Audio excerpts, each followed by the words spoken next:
Scalar energy is often presented as something hidden from mainstream science, but the deeper question isn't whether scalar energy is being ignored. It's whether the claims surrounding it can withstand the same standards used to evaluate every other physical phenomenon. The term appears in books, websites, wellness products, and discussions about alternative physics. Some people describe it as a subtle energy field that exists beyond conventional electromagnetic forces. Others associate it with healing, consciousness, or unexplained natural effects. Yet, despite decades of discussion, the topic remains surrounded by disagreement. Part of the confusion comes from how familiar the language sounds. Words like energy, frequency, vibration, and field already exist in science. When those same words appear in discussions about scalar energy, it can create the impression that established physics has already validated the concept. Many people approach the subject with genuine curiosity. They read articles, they watch presentations, they compare competing explanations. The more they investigate, the more difficult the landscape often becomes. One source claims scalar energy explains phenomena that conventional science cannot.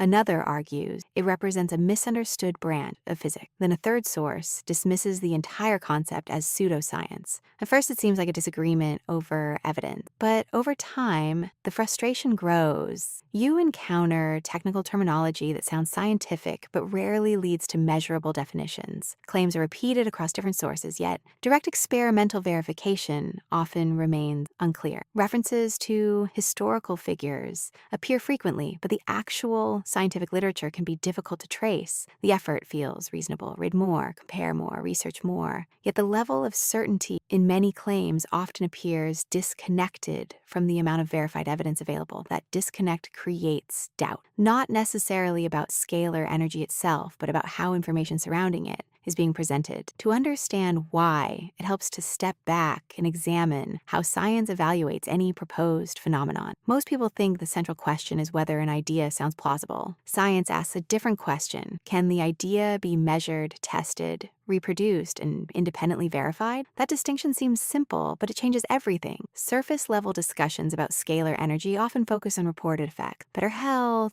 increased vitality, enhanced well-being, improved mental clarity. Various outcomes are described, depending on the source. The problem is that outcomes alone do not establish mechanisms. A person may experience a result without fully understanding why it occurred. This is where the conversation becomes more complex. Your human perception is influenced by expectations, context, environmental changes, biological variation, and countless variables that interact simultaneously. When a claimed effect appears, identifying the actual cause can be surprisingly difficult. Now, another layer emerges. The word scalar itself already has a specific meaning in mathematics and physics. A scalar quantity is simply something described by magnitude alone, such as temperature or mass. In conventional physics, scalar fields exist as legitimate mathematical concepts. However, many popular scalar energy claims use the term in ways that differ from its standard scientific definition. This creates a structural problem. Two people may use the same vocabulary while discussing entirely different concepts.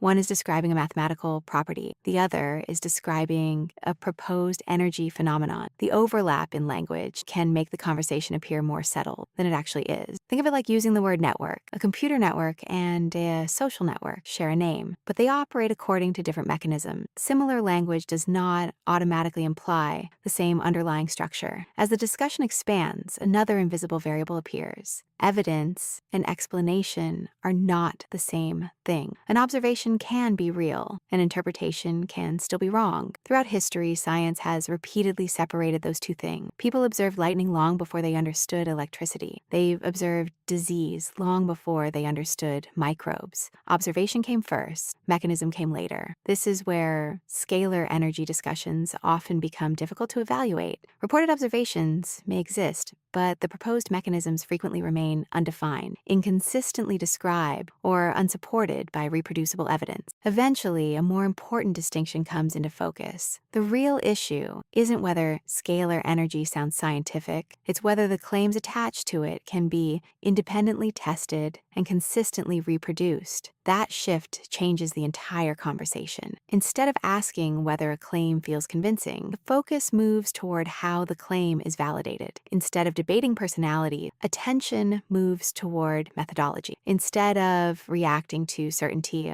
the emphasis shifts toward evidence quality. From that perspective, the topic becomes less emotional and more practical. It's entirely possible for scientific knowledge to evolve. History contains many examples of ideas that were initially misunderstood or incomplete. Scientific progress depends on remaining open to new evidence. At the same time, openness is not the same as acceptance. A healthy scientific mindset balances curiosity with verification. Both matter. Without curiosity, exploration stops. Without verification, reliable knowledge becomes difficult to distinguish from speculation. This broader perspective also helps reduce unnecessary polarization. The conversation does not have to be divided into believers and skeptics. A more productive approach is asking better questions. What exactly is being claimed? How is it measured? Can independent researchers reproduce the results? Are the definitions consistent? Do proposed mechanisms align with established evidence, or do they require entirely new models? These questions do not reject possibility. They simply clarify them, and clarity is often more valuable than certainty. When evaluating scalar energy claims, a useful next step is not deciding immediately whether they are true or false. Instead, examine how the claim is constructed. Look at definition. Look at measurements. Look at experimental design. Pay attention to whether evidence is direct or inferred. That process may not provide quick answers, but it creates a stronger foundation for understanding. The discussion becomes less about choosing sides and more about recognizing how knowledge is built. Scalar energy remains a topic that generates interest, debate, and ongoing curiosity. Yet the most valuable lesson may extend beyond the subject itself. Understanding how claims are evaluated can be